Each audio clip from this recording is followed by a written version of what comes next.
Namaskar dosto, welcome to my channel Study Warrior. I hope you are doing well. So in today's session we study about your class 8 7 chapter, that is your conservation of your plants and animal. As the name suggests, the chapter is conservation of plants and animal. We have to save the plants and animal. How we save the plants and animal in national parks, wildlife, how we study in this chapter. So the term conservation means how we protect and save the animals and the plants from damages. That is your conservation. Okay.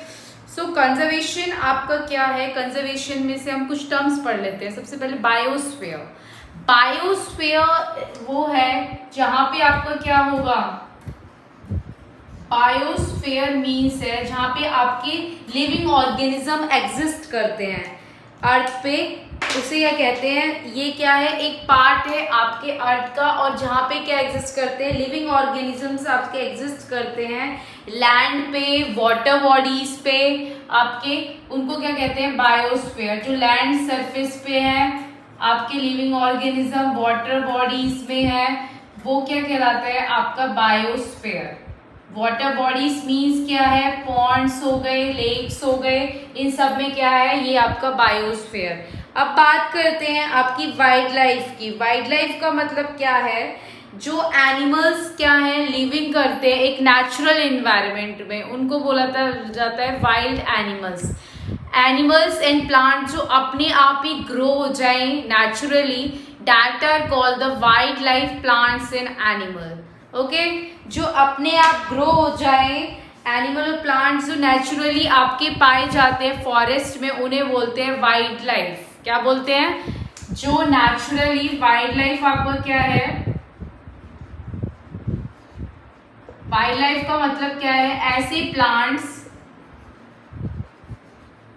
And animals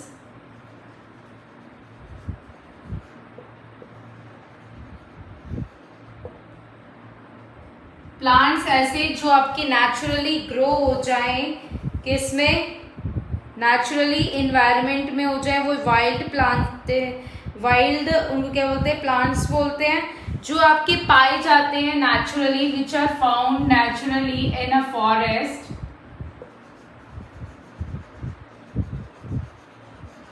in forest that are called your, उनको क्या कहते हैं, wild life. ये किसी भी man के द्वारा नहीं होते हैं. ये जो प्लांट्स है, मैन इनको नहीं कल्टीवेट करता है. जो प्लांट्स खुद कल्टीवेट हो रहे हैं अपने द्वारा, उनको कहते हैं वाइल्ड लाइफ प्लांट्स. ऐसे ही जो एनिमल्स आपके ऐसे ही घूमते हैं, जैसे डियर, ये सब, कोई भी आदमी उनको केज वगैरह प्रोवाइड नहीं करा रहा है, वो डाटाज हो वाइल्ड एनिमल्स. ओके, जो फॉरेस्ट में घूम रहे हैं ऐसे एनिमल्स क्या हैं आपके, wild animals. Okay, I hope you understand. अब हम बात करते हैं the term biodiversity. Diversity means क्या है आपका, वैरायटी. बायो मीन्स क्या है, बायोलॉजिकल वेराइटीज. मतलब बायोडाइवर्सिटी क्या है, ऐसी डाइवर्सिटी जहाँ पे बहुत टाइप के plants, animal, micro organisms life करते हैं, उसको कहते हैं अपने पर्टिकुलर हैबिटेट में, उसे कहते हैं हम आपका बायोडाइवर्सिटी. क्या है, बायोडाइवर्सिटी, पर्टिकुलर एरिया और हैबिटेट. ओके, बायोडाइवर्सिटी मैंने आपको क्या बताया, ऐसी डाइवर्सिटी जहां पे डाइवर्सिटी क्या है, यहाँ पे variety, variety of living organism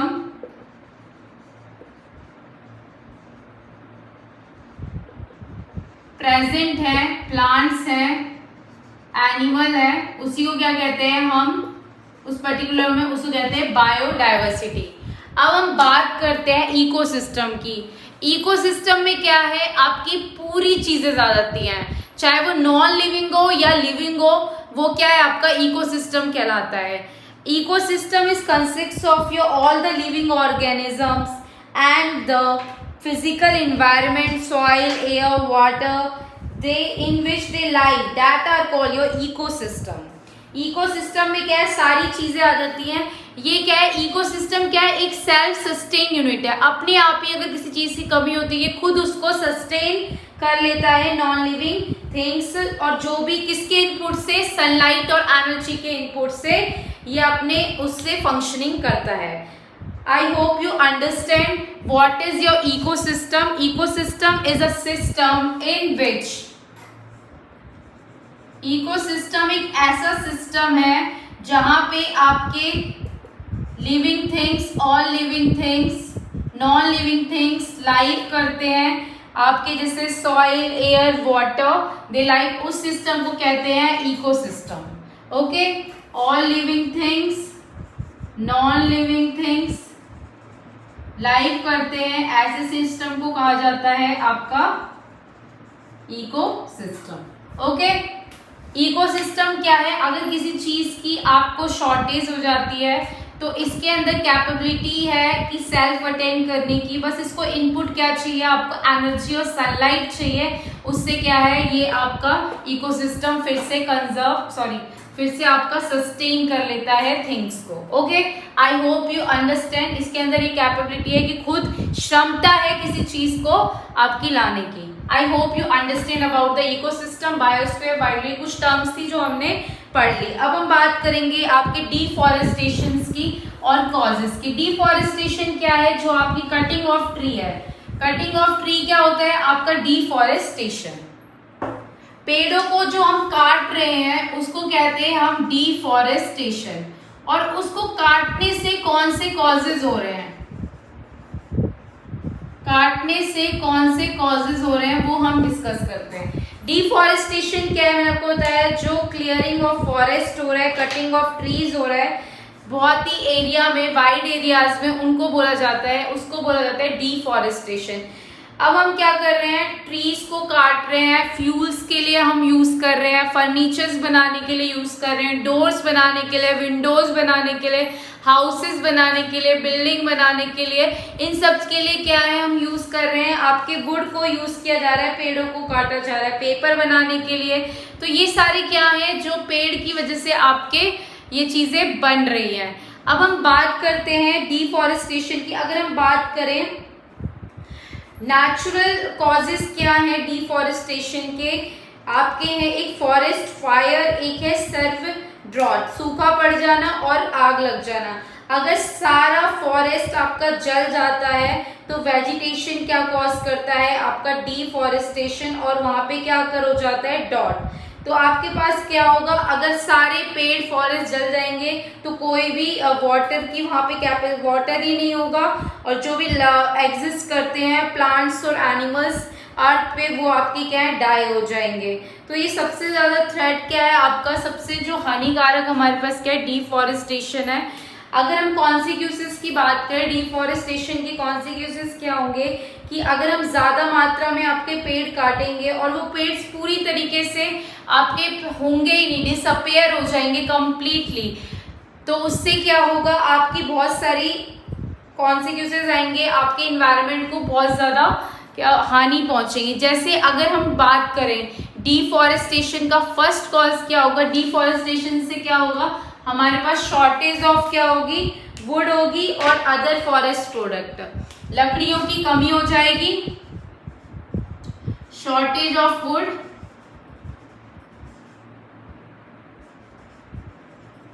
and other useful products. मैं बात करती हूं आपसे कि आपके पास क्या है, शॉर्टेज ऑफ वुड हो जाएगी और अदर, जैसे लकड़ियों को हम काट रहे हैं, लकड़ियों से आपका फेविकॉल, गम, ये सब आपका बनता है, सीलिंग वैक्स, ये सब आपका किससे बनता है, हनी आपका किससे बनता है, ये सब आपके किससे बनता है, ट्री से बनता है, फॉरेस्ट से बनता है। अगर लकड़ियां ही आपकी इसमें हुई तो इन सब चीजों की क्या हो जाएगी, शॉर्टेज हो जाएगी, इसीलिए शॉर्टेज ऑफ वुड भी हो जाएगा और जो भी हमें यूजफुल प्रोडक्ट है वो हमें नहीं मिलेगा। एक ये आपका डिफॉरेस्टेशन का कॉन्सिक्वेंस है। एक है आपका इंक्रीज हो जाएगा टेम्परेचर में अर्थ एटमॉस्फेयर के और ग्लोबल वार्मिंग कॉज हो जाएगी। इससे क्या होगा, पेड़ काटने से इंक्रीज हो जाएगा टेम्परेचर में, और क्या लीड करेगा, इंक्रीज हो जाएगा टेम्परेचर में और लीड्स करेगा आपका क्या, ग्लोबल वार्मिंग। अब हम बात करते हैं कैसे होगा। जितना हम पेड़ काटेंगे उतना क्या होगा, आपका ज्यादा अमाउंट में कार्बन डाइऑक्साइड, क्योंकि प्लांट्स, ट्रीज होंगी, ट्रीज को क्या चाहिए होती है, कार्बन डाइऑक्साइड गैस चाहिए होती है आपका कौन सा प्रोसेस करवाने के, फोटोसिंथेसिस प्रोसेस करवाने के लिए। अगर आपके पेड़ ही कट जाएंगे तो अगर लेस नंबर ऑफ ट्री होगी तो आपके पास क्या होगा, कार्बन डाइऑक्साइड क्या हो जाएगी, इंक्रीज हो जाएगी। कार्बन डाइऑक्साइड का जो कार्बन डाइऑक्साइड गैस आपकी इंक्रीज होगी एटमॉस्फेयर में, एटमॉस्फेयर में इंक्रीज होगी। इसकी वजह से क्या होगा, आपका ग्रीन हाउस इफेक्ट अकर होगा और इंक्रीज होगा टेम्परेचर में। इंक्रीज होगा टेम्परेचर में तो क्या होगा, ग्लोबल वार्मिंग कॉज होगी। ग्लोबल वार्मिंग कॉज होगी तो आपका क्या होगा, आपका वाटर जो होंगे, ग्लेशियर्स वगैरह जो होंगे आपके मेल्ट होने लग जाएंगे। मेल्ट होने तो पार्ट वाटर आपका बहुत ज्यादा होगा, बहुत ज्यादा क्वांटिटी में हो जाएगा।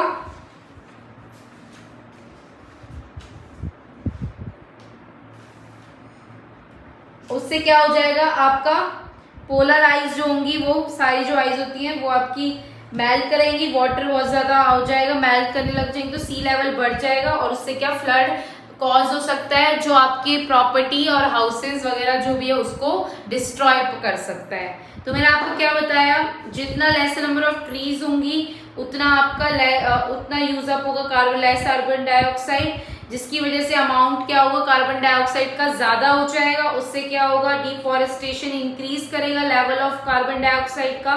तो कार्बन डाइऑक्साइड गैस क्या करेगी, ट्रैप करेगी सनी ट्रेस को जो अर्थ से आती है। उससे क्या होगा, आपका कॉज हो जाएगी global warming. Global warming cause होगी तो उससे क्या होगा, आपके जो ग्लेशियर्स है, जो कोल्ड ग्लेशियर्स है वो आपके मेल्ट होने लग जाएंगे और आपका फ्लड कॉज हो जाएगा।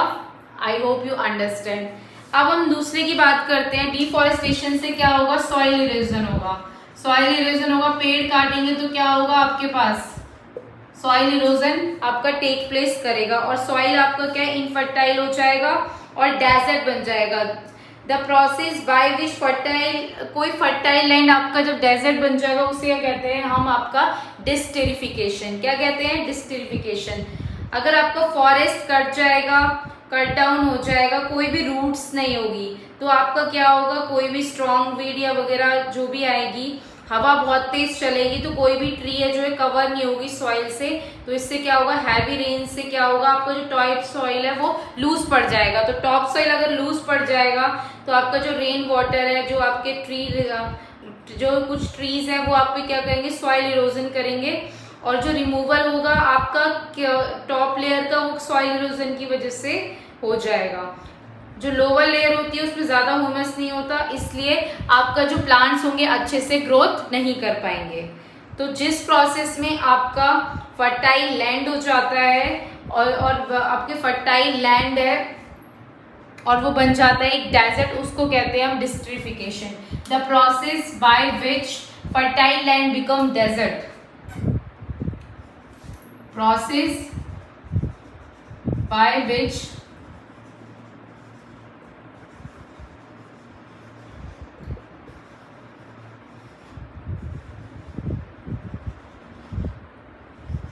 is called your desertification.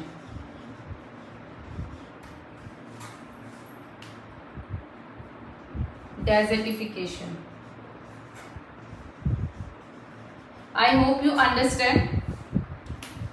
Soil erosion cause करते हैं, सॉइल इनफर्टाइल हो जाता है और डिस्ट्रिफिकेशन में लीड करता है। ओके, सॉइल इरोजन होगा और आपका क्या है, सॉइल को इनफर्टाइल होगा जब आपका क्या है, सारे पेड़ कट जाएंगे तो सॉइल की फर्टिलिटी क्या हो जाएगी, आपकी इतनी अच्छी नहीं रहेगी, पेड़ कट जाएंगे, रूट्स नहीं होगी तो टॉप लेयर ही नहीं होगी तो आपके जो सॉइल इरोजन क्रिएट होगा, सॉइल इरोजन होगा तो आपके प्लांट्स की ग्रोथ नहीं होगी।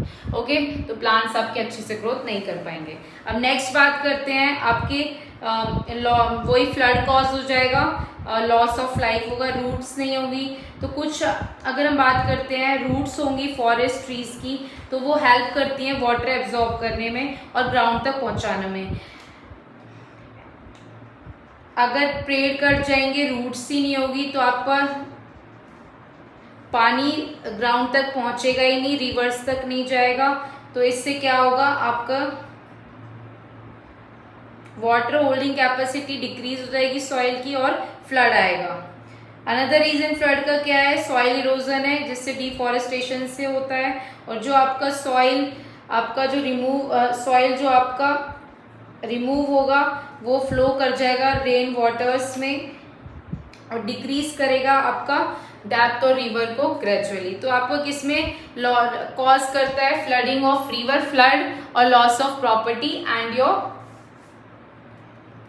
वाटर साइकिल को भी आपका इफेक्ट करेगा। डिफॉरेस्टेशन, डिक्रीज होगा रेनफॉल में, डिक्रीज होगा रेनफॉल में और लोअर करेगा ग्राउंड लेवल और कॉज करेगा ड्रॉट कॉज करेगा, सूखा पड़ जाएगा। फॉरेस्ट्री क्या है, बहुत सारे आपके वाटर, ग्राउंड वाटर आपका पास करती है जो आपके रूट के थ्रू एटमॉस्फेयर में जाता है। फिर वाटर वेपर्स जो होते हैं कौन सा प्रोसेस करते हैं, ट्रांसपिरेशन का प्रोसेस करते हैं। फिर वाटर वेपर आपका रेन लेके आते हैं। अगर फॉरेस्ट ही कट जाएगा तो लेस नंबर ऑफ ट्रीज होंगी तो लेस वाटर वेपर्स होंगे एटमॉस्फेयर में, लेस रेनफॉल होगी।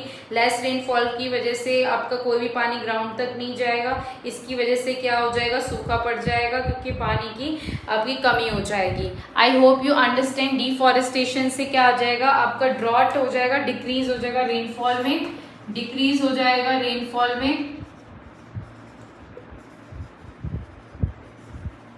कॉज हो जाएगा, सूखा पड़ जाएगा।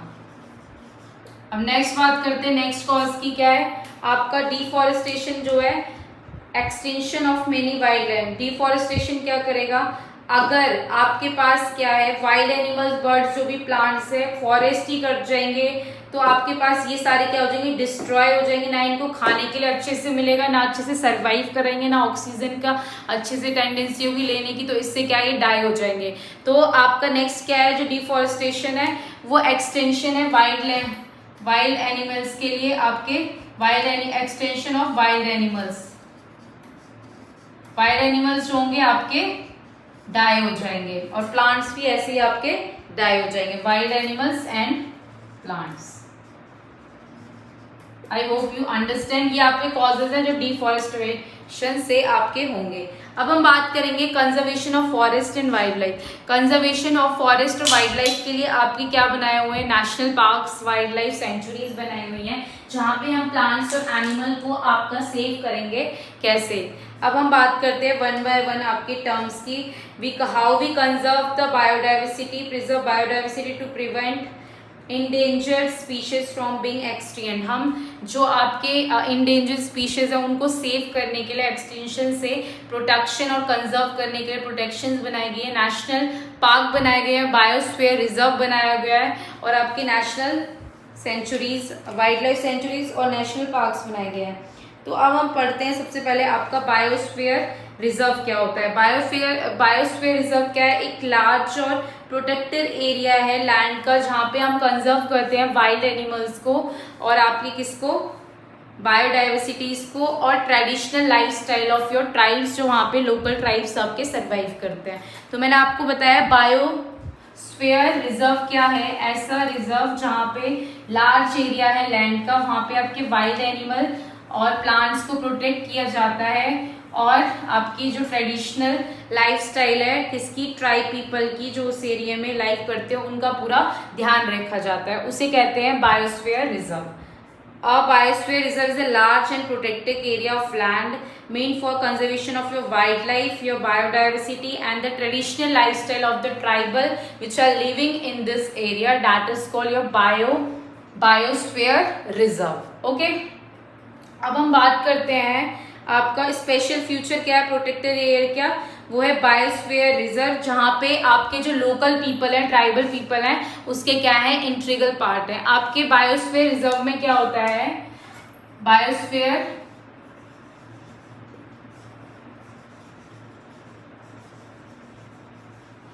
रिजर्व में आपके 3 जोन्स हैं। सबसे पहला है inner zone, inner most zone जो है बायोस्फीयर का, इसको कोर जोन भी कहते हैं। ऐसे है आपका सबसे बाहर, फिर इसके अंदर जो है ये है आपका इनर जोन, इसको हम क्या कहते हैं कोर जोन भी कहते हैं। कौन सा जोन कहते हैं, कोर जोन। यहाँ पे आपके सिर्फ जो आपके कौन से एनिमल्स और प्लांट्स हैं ओनली वही इस जोन में सरवाइव करते हैं, कोई भी ह्यूमन एक्टिविटीज नहीं होती इस जोन के अंदर।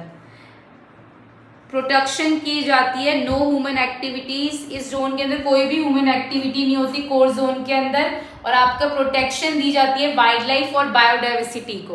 ओके, ऐसा जोन इनर बायोस्फीयर रिजर्व में क्या है, 3 जोन्स में डिवाइड्स है। फर्स्ट इज इनर जोन, उसको हम कोर जोन भी कहते हैं। Second is your middle zone, और मिडल जोन को बफर जोन भी कहते हैं। और third is your transition zone, और ट्रांजिशन जोन को हम कहते हैं आपका आउटर मोस्ट जोन, जो बाहर का है आउटर मोस्ट जोन। तो कोर जोन मैंने आपको बताया इनर मोस्ट जोन है, यहाँ पे कोई भी ह्यूमन एक्टिविटी नहीं होगी, no human activity can take place, only provide the protection for the, किसके लिए प्रोटेक्शन दी जाती है, सिर्फ वाइल्ड लाइफ एनिमल्स के लिए, बायो उनके लिए प्रोटेक्शन दी जाती है। अब हम बात करते हैं सेकेंड इज योर, ये आपका ये है मिडल जोन, जिसको हम बफर जोन कहते हैं। यहाँ पे आपके बस सर्टेन अमाउंट में, कुछ ही अमाउंट में आपकी ह्यूमन एक्टिविटीज होती हैं, इकोनॉमिक ह्यूमन एक्टिविटीज होती है, लिमिटेड ह्यूमन एक्टिविटीज होती हैं, कंजर्वेशन के लिए रिसर्च कराई जाती है, इन्वायरमेंटल टूरिज्म कराया जाता है बफर जोन में।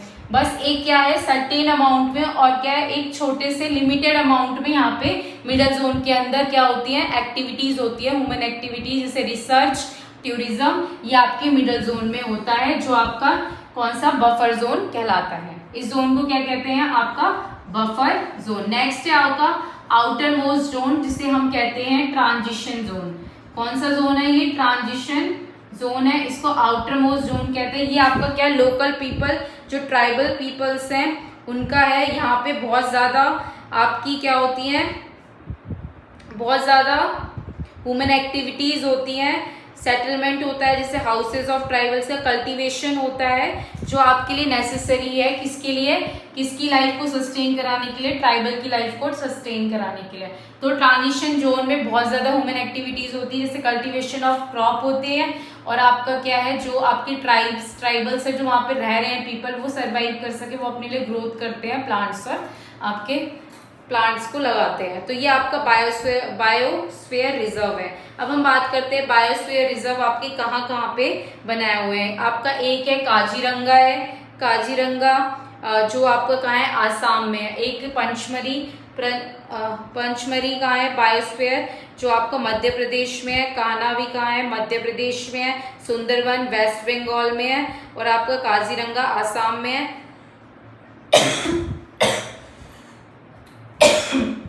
और great Nicobar reserve, bio reserve कहाँ है आपका, अंडमान एंड निकोबार।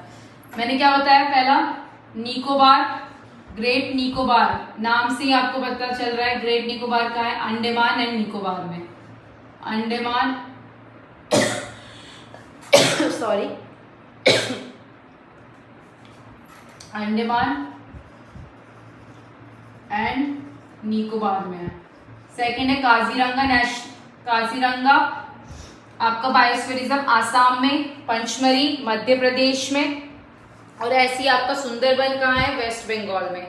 सुंदरबन वेस्ट बंगाल में है, कान्हा है बायोस्फीयर रिजर्व भी वेस्ट बंगाल में है। अब हम बात करेंगे रोल क्या है आपका बायोस्फीयर रिजर्व का। जो ये रोल क्या है, बायोस्फीयर कंजर्वेशन करता है वाइल्ड लाइफ, आपके जो प्लांट्स और एनिमल है उनको सेव करने में, और मेंटेन करता है बायोडाइवर्सिटी आपकी किसकी, एरिया की, और प्रिजर्व करता है आपके जो इकोसिस्टम है उसको प्रिजर्व करता है, और आपका इकोनॉमिक डेवलपमेंट है जो उसको देखता है, प्रोमोट करता है और मेंटेन करता है। जो आपकी लाइफस्टाइल है किसकी, ट्राइबल्स की जो लाइफस्टाइल है उसको मेंटेन करता है। कमर्शियल एक्सप्लॉयटेशन, मतलब बायोस्फीयर जो रिजर्व है उसमें कोई भी बिजनेस नहीं होता है, किसी का कोई बिजनेस नहीं हो सकता, खुद कमर्शियल एक्सप्लॉयटेशन होता है उसमें। क्या है, बट कोई भी बिजनेस नहीं हो सकता, लोग खुद ही वहाँ पे कोई भी बिजनेस आपका नहीं कर सकते बायोस्फीयर रिजर्व में। और प्रोवाइड करता है अपॉर्चुनिटी साइंटिफिक रिसर्च और इन्वायरमेंटल एजुकेशन, और आपका एक टूरिज्म के लिए,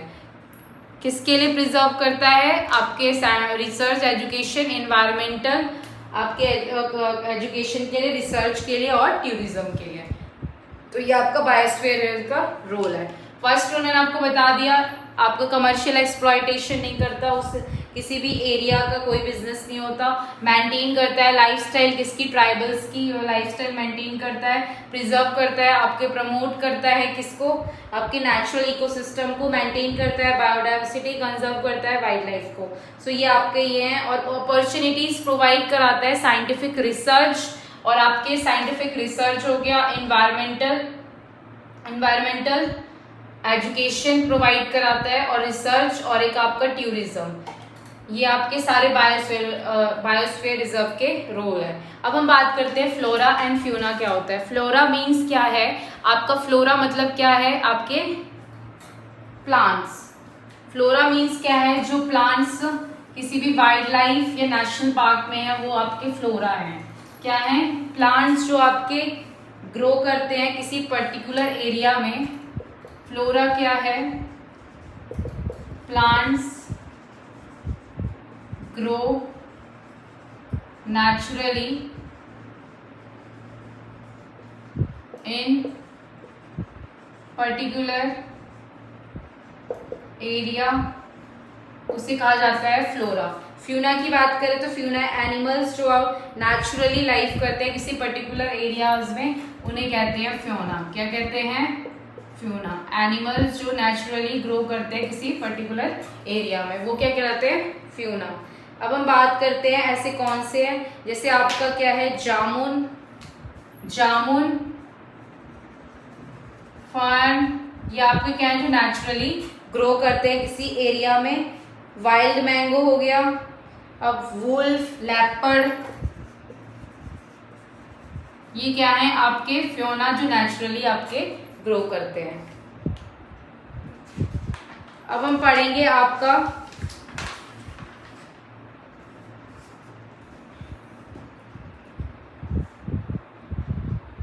फर्टाइल ऑफस्प्रिंग मतलब क्या है। अब हम पढ़ेंगे फर्टाइल ऑफस्प्रिंग क्या होता है। फर्टाइल ऑफस्प्रिंग मतलब क्या है, ऐसा ऑफस्प्रिंग जो क्या है अपने जैसा ही सेम काइंड ऑफस्प्रिंग प्रोड्यूस करे, उसे कहते हैं फर्टाइल ऑफस्प्रिंग। अब हम बात करते हैं कोई बेबी एनिमल है या बेबी प्लांट है जो रिप्रोड्यूस करे अपने ही जैसा ऑर्गेनिज्म कुछ ही टाइम के due to course of time, उसे कहते हैं हम fertile offspring. Group of species, a group of same kind of organism which are interbreed to produce offspring। ऐसे ऑर्गेनिज्म जैसे हम अपना केस ले लेते हैं, आपके मदर फादर है इंटरब्रीड और फिर आपका वही सेम काइंड का ऑर्गेनिज्म प्रोड्यूस करते हैं, उसी को कहते हैं हम fertile offspring. I hope you understand your fertile offspring. अब हम बात करेंगे एंडेमिक स्पीशीज की। ऐसे स्पीशीज जो आपके फाउंड होते हैं किसी भी पर्टिकुलर एरिया में, उसे कहते हैं आपके एंडेमिक स्पीशीज। जैसे आपके वाइल्ड मैंगो साल क्या है, एंडेमिक स्पीशीज है। स्क्वेरल, और ये क्या है आपके endemic species. Number of factors जो हैं आपके इंडेंजर्ड हैं एंडेमिक स्पीशीज के लिए। अब हम बात करते हैं एंडेमिक स्पीशीज कौन से हैं। ऐसे स्पीशीज जो किसी पर्टिकुलर एरिया में आपके नेचुरली ग्रो करते हैं, उसे कहते हैं हम एंडेमिक स्पीशीज। जैसे आपका साल, और इसमें बताया था मैंने साल हो गया, और क्या हो गया आपका जो नेचुरली ग्रो करते हैं वाइल्ड मैंगो जो खुद ही ग्रो करते हैं आपके, उनको कहते हैं आपका नेचुरली जो दो स्पीशीज जो किसी पर्टिकुलर एरिया में पाए जाते हैं, उनको कहते हैं endemic species.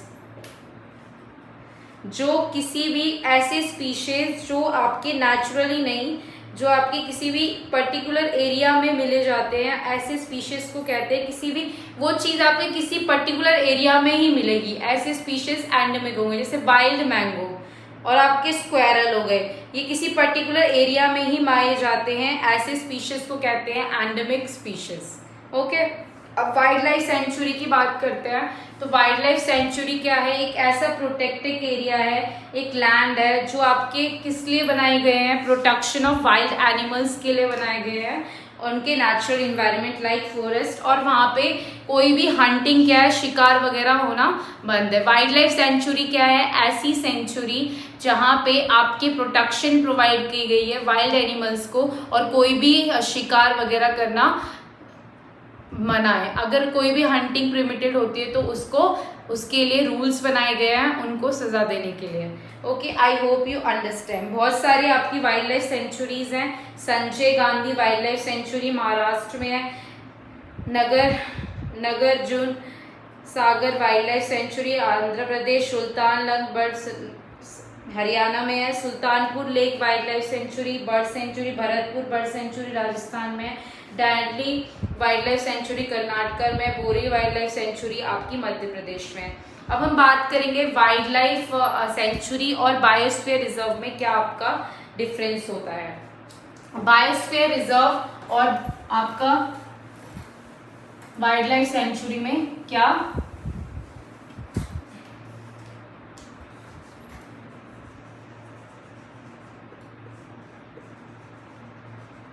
Biosphere reserve and आपका wild life century.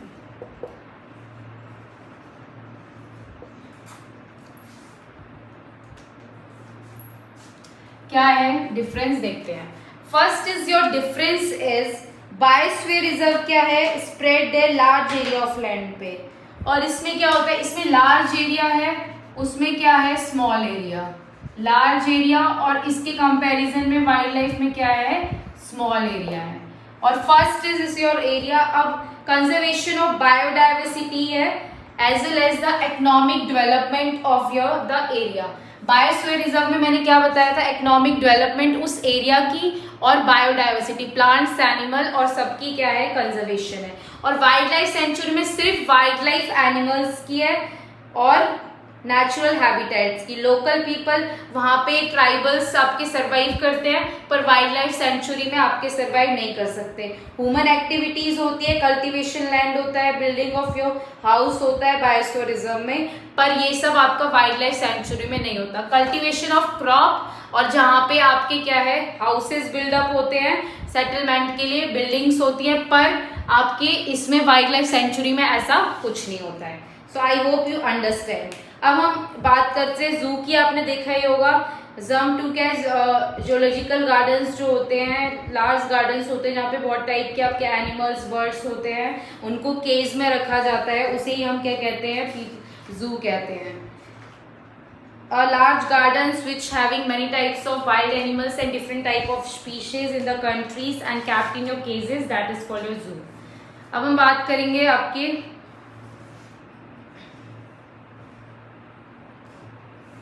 National park की। ऐसे ही नेशनल पार्क बनाए हुए हैं, लार्ज एरिया है जो जहाँ पे आपके क्या है प्रोटेक्शन प्रोवाइड की गई है एनिमल्स के लिए, और जो भी ब्यूटी है वो मेंटेन, मतलब नेशनल पार्क्स इतने सुंदर होते हैं, बहुत ही लार्ज एरिया में बनाए जाते हैं और उनको मेंटेन किया जाता है गवर्नमेंट के द्वारा और सेव करते हैं फ्लोरा एंड फ्यूना को, और लैंडस्केप हिस्टोरिक ऑब्जेक्ट्स भी आपके नेशनल पार्क्स में होते हैं।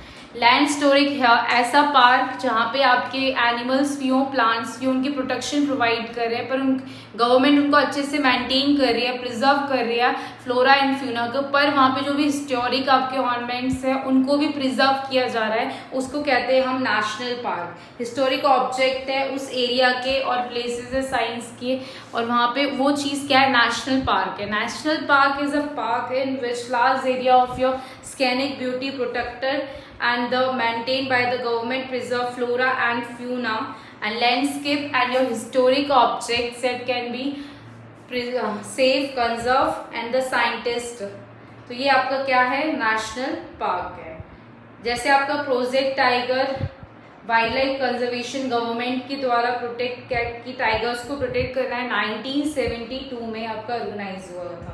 नेशनल पार्क आपके क्या है ग्रेट सैनिक ब्यूटी एरिया में उन्हें प्रोटेक्ट करते हैं वाइल्ड लाइफ को as well as the environment को, हैबिटेट को और साइंटिफिक जो भी इंटरेस्ट है उस एरिया के, और प्रोटेक्शन प्रोवाइड करते हैं और इंजॉयमेंट एजुकेशन पब्लिक के लिए भी होता है और विजिटर्स और उसके लिए वहाँ पे आना नेशनल पार्क में आपका सेफ रहता है।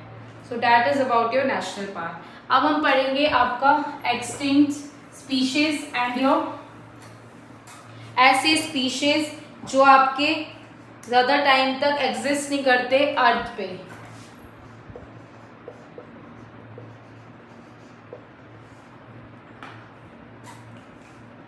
Extinct species are those species which do not exist anywhere on the earth.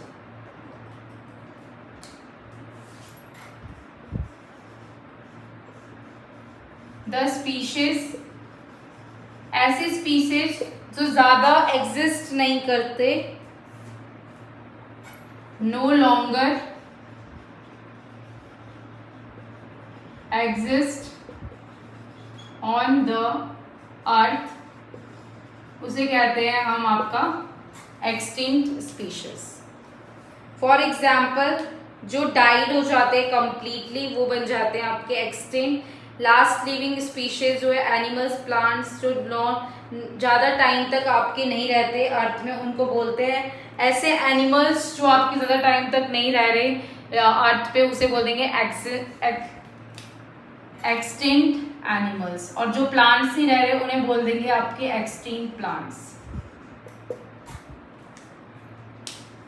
I hope you understand up to this.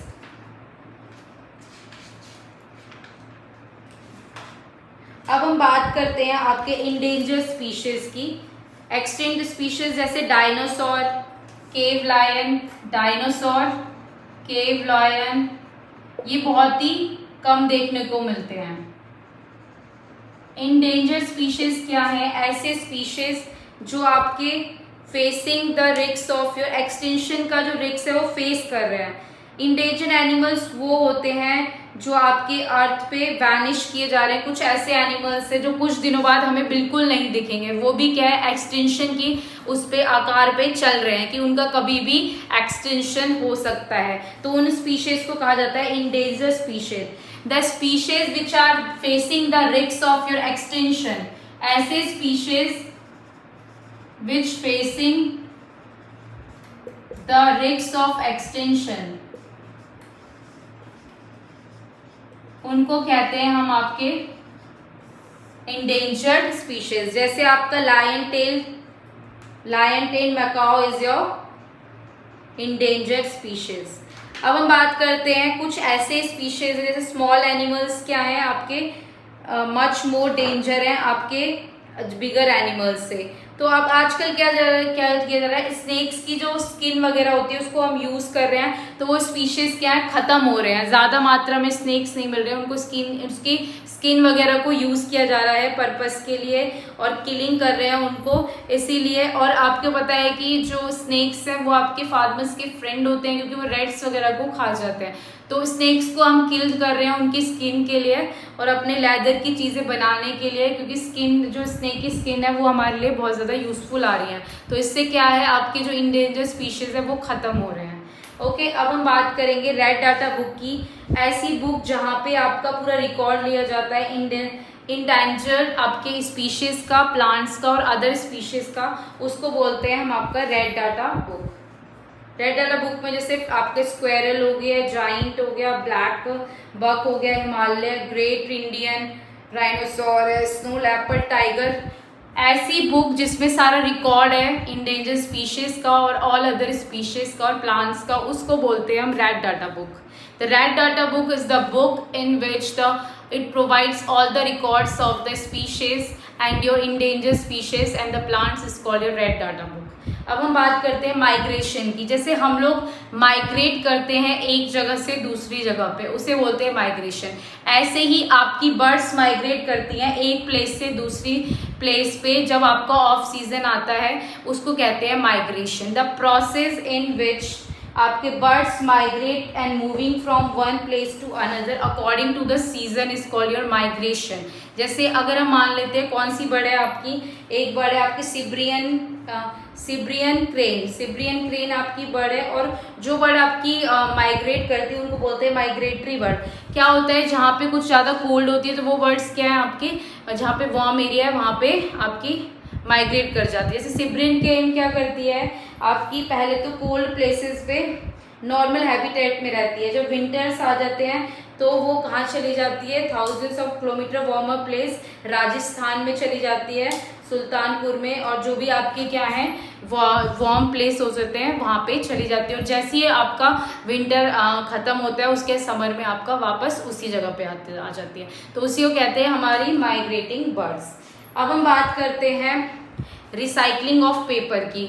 हमें क्या है, पेपर को रिसाइकल करना है, रीयूज भी करना है, क्योंकि पेपर है जो आपका, एक पेपर आपका क्या बोलते हैं एक ट्री से बनता है, बहुत मेहनत से बनता है, इसीलिए हमें पेपर को रिसाइकल करना चाहिए। बहुत इंपॉर्टेंट प्रोडक्ट है जो हमें फॉरेस्ट से मिलता है, जो आपका वुड पल्प से बना होता है। और forest, we should save the forest trees. तो इससे क्या है, बहुत सारी ट्रीज, सिर्फ एक शीट क्या है आपकी पेपर की आप डेली शो, तो we can save many trees. अगर आप एक पेपर सेव करेंगे तो हमें हमेशा कोई भी पेपर ब्लैंक नहीं छोड़ना है, अच्छे से लिखना है, क्योंकि जो आपका पेपर्स है वो रिसाइकल हो रहे हैं। अब हम बात करते हैं the term recycling of paper, मतलब क्या है, जो वेस्ट पेपर है जैसे न्यूज़पेपर हो गए, उनको हम दोबारा से बनाते हैं, न्यूज़पेपर मैगजीन को यूज करके आपके दोबारा से अच्छे पेपर बनाए जाते हैं, उसी को बोलते हैं रिसाइकलिंग ऑफ योर पेपर। तो हमें सेव करना है फॉरेस्ट ट्री को और वाटर को जो पेपर मेकिंग में यूज होता है। We should save paper, reuse paper and recycle the paper. We should save your forest, cutting down, save water जो आपका, और जितनी एनर्जी लगती है आपकी इलेक्ट्रिसिटी एक पेपर को बनाने के लिए, और रिड्यूस करना चाहिए amount of harmful chemical in paper making. अब हम बात करेंगे, last is your topic of this chapter is reforestation. Reforestation क्या है, जहाँ पे हम प्लांटिंग करते हैं ट्रीज का in a forest, that is called your, जो फॉरेस्ट आपके डिस्ट्रॉय हो सकते हैं, हो गए हैं, the planting of tree in a forest which are destroyed are called your reforestation। हम पेड़ लगाएं फॉरेस्ट में जहाँ पे पेड़ की कटिंग पूरी हो चुकी है, वो क्या कहलाता है, reforestation means to cover again with the forest the planted tree, जो भी है सेम स्पीशीज की, जो भी आपकी कट डाउन हुई है उसी को हम उसी जगह पे लगाएं, तो उससे क्या है फिर से आपका फॉरेस्ट क्या है ग्रीन हो जाए, और आपके डैमेज से फॉरेस्ट बच जाए डिफॉरेस्टेशन से, और आपके फ्यूचर जनरेशन के लिए अच्छा हो। तो रिफॉरेस्टेशन एक क्या है, टेक प्लेस नेचुरली, जो भी डिफॉरेस्टेशन एरिया आपका बच गया है उसमें हम दोबारा से प्लांट लगा देते हैं, नेचुरली भी आपके ग्रो हो जाते हैं, उनको कहते हैं नेचुरल रिफॉरेस्टेशन। आपका यहाँ पे ह्यूमन बींग्स का कोई रोल नहीं होता, जहाँ पे भी आपका क्या है हम दोबारा से प्लांट लगा देते हैं, रीग्रोथ कर देते हैं ट्रीज को, उसको कहते हैं प्लांट रिफॉरेस्टेशन।